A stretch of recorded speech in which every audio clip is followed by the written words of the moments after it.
They say the painter's house is the last one painted. I know in the financial world that is so true.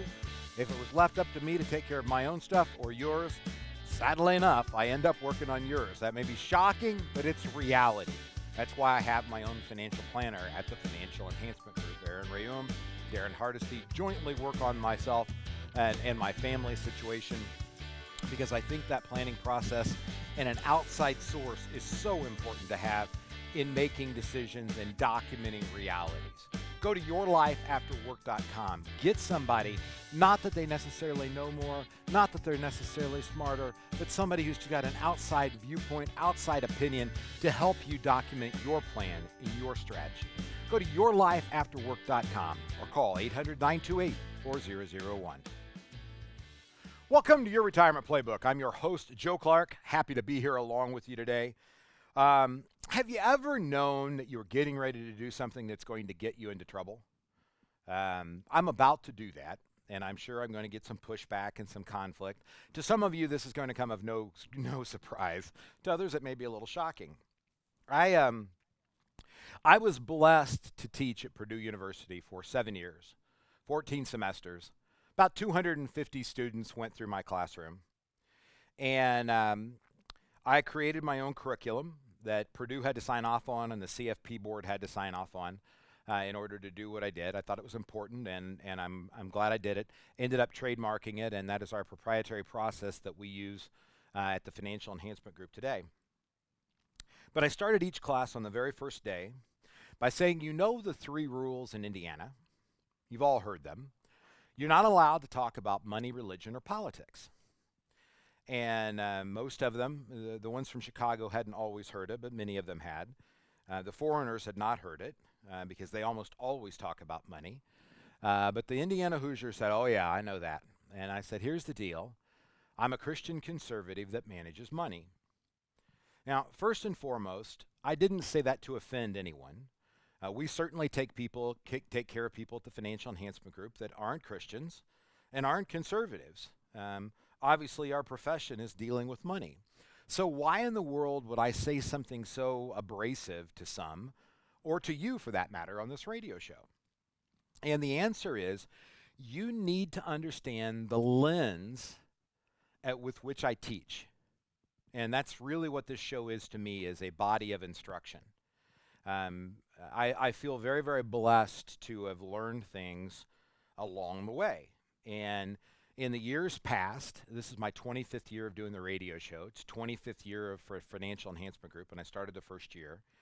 The show was, if you do this, call here and you get a free book or whatever, like all the other financial shows. And then all of a sudden, I was teaching at Purdue. It was probably 2010, 2009 maybe. We had a massive snowstorm. I live in Anderson. I had to drive to Lafayette. I didn't want to jeopardize the students traveling, nor mine. A lot of seniors, and that was a senior class that I taught, had to commute. And I said, hey, here's the deal. I'm going to do the radio show for you this week. You guys listen on Saturday morning. And then I will give you a test next week over that, but don't come to class. And we had more people who called in that week from the radio than we ever had. And so for the last 12, 13 years, this has been an educational format-based show. I try to teach you what I think is really going on in the life. But when you teach, by definition, you have a bias. Things are not as simple as black and white when you get into should you or shouldn't you. Black and white is the tax code, but whether you should use that tax code or a different tax code can be a great deal of variables. And so I always let people understand, here is a lens that I look through life. I am always going to believe in some things versus other things. It's important for me to tell you that, because a lot of you use a process inside of your 401k that I have challenges with, and I want you to be able to think and to decide if this is really good for you, if it's something that you want to do or don't want to do, but at least to understand from an educational standpoint what you have. Now, you don't have to believe in the Bible or read the Bible to understand the story of the talents, but it's a parable. And the story of the talents essentially goes like this. The farmer gave the rich guy, if you will, gave somebody a certain number of talents, let's just call them 5 talents to keep track of, to safeguard, gave another one 3 talents and another one 1 talent, and said, I'm going to be back in a certain period of time to see how you did with the talents that I left you. Talents obviously being currency. And upon his return, let's just say it was a year later, could have been longer, could have been shorter, but let's say he comes back a year later. The guy with the 5 talents doubled his and made 10. And well done, good and faithful servant. You've probably heard that in your lifetime. And too much is given, much is expected, but much is also rewarded. The second one took his talents of 3 and doubled it, and he was now put over a certain number of provinces and territories, and again rewarded for his success. And the third one merely buried his in the ground and did nothing with it. Now, before I go into the story of how this gets to your money, some people are going to say, Joe, does this really apply? And in my opinion, it really, really, really does. But let me finish the story. He buried it in the ground. He said, I knew you were a mean and wicked and bad person, and if I lost it, you would do great harm to me, and so I buried it to make sure that you got your talent back. And he said, you who did nothing, took that one away from him, little of what he had, and gave it to the one who had done the best. And that's how the reward works. And that's really the story of the talents. So what is rebalancing your 401k? Well, if you look at a 401k, it's made up of options of stocks and bonds or target dated accounts that have a mixture of many of them. A lot of you use target dated funds. Many cases there's internal fees and expenses that don't make me a fan, but this is where that rebalancing takes place even if you don't know that it's taking place. So you need to be aware of that. Secondly, the concept of rebalancing is, let's say you want a 70-30 portfolio. So 70% of your money in equities and 30% of your money in bonds. Not telling you that's a good allocation or the right allocation, but at the end of the first quarter, stocks did well, bonds did poorly. Well, based on the story of the talents, they would have taken money away from the one in the bonds because they did poorly and given more money to the one who did well in stocks. In the investment world, we actually do the opposite. The presumption is that bonds underperformed and they've got to catch up, and stocks outperformed, so they've got to slow down. And so rebalancing is a combination of taking money from the stocks that may now be 80% of your portfolio because they performed well, taking 10% away to get it back to the 70% number, and buying bonds, i.e. cheaper because they performed poorly, and redistributing to the one who did less. Now, in the story of the talents, the guy didn't do anything with it. He buried it. He was fearful. Didn't do anything. Were bonds fearful? Is that why they went down in value and stocks went up? Not necessarily. But in some cases, yes. In economics, things change. And where I really get worried about rebalancing is where people look at maybe growth and value or individual sectors, and they rebalance between the sectors. And I just think there's so many hazards and problems that are there, where we constantly believe in a regression to the mean, if you will. If this has been the average performance, and again, it's hard if you don't have a whiteboard to see this, but if the average performance has been 10% and the stock market's been up 12, that eventually you have to have a down year to get it back to 10. People believe that. A lot of smart people believe that. That's what they believed with inflation. When you heard that inflation is high, but it would go back down, and then they said it's transitory. Yes, it's had a jump, but it will level out. Well, so far, none of that has occurred yet, and transitory has been dropped from the English economic dictionary, I believe. When you look at this, though, in the rebalancing, should you do it? Again, that's why I shared with you my lens, my beliefs. I'm not a fan of rebalancing.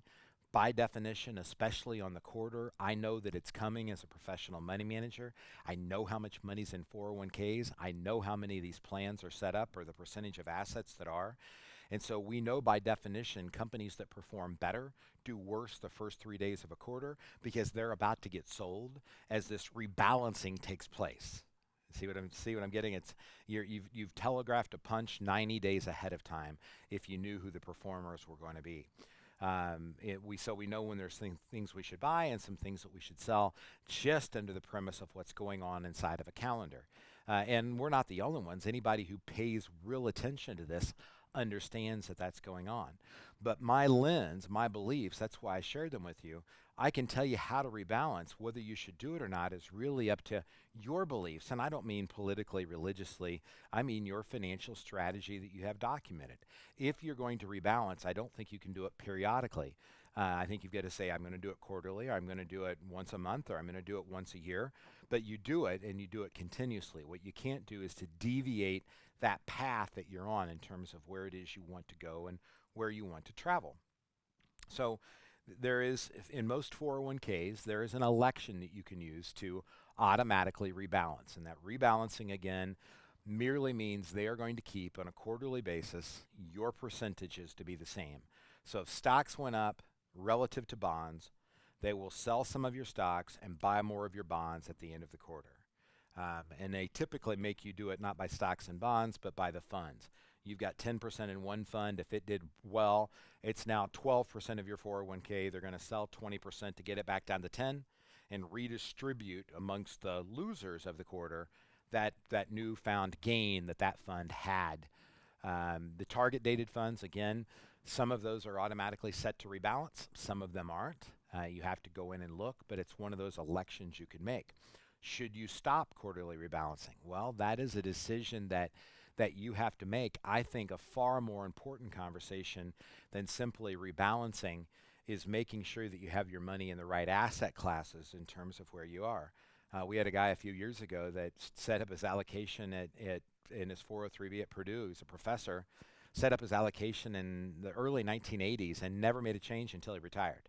Now, he wound up with a lot of money, but he had a lot of heartache along the way because so much of it was invested in equities. That made a lot of sense to him at 25, didn't make a lot of sense to him at 69 when he finally came in to do his retirement and look at it that way. So there's pitfalls, there's pluses, there's minuses. What I want you to be able to do is to think, to understand your lens. Here's how I view the world. To take in information, whether it come from me or someone else in an educational format, take in that information and then think for yourself, does this or does this not make sense? When we lay out your documented plan in the next steps meeting, when we say, here's the things you need to consider today, here's what you're going to want to consider in the future, and if we choose to partner together, here's what FEG will do for you. We want to put it in such a way that makes sense for you in terms of where you are. Here's our beliefs. Here's what we're going to stand by. We need to know what your beliefs are so we can stand by them in a collaborative form to get you the best result. Go to yourlifeafterwork.com. Get signed up for your next steps meeting.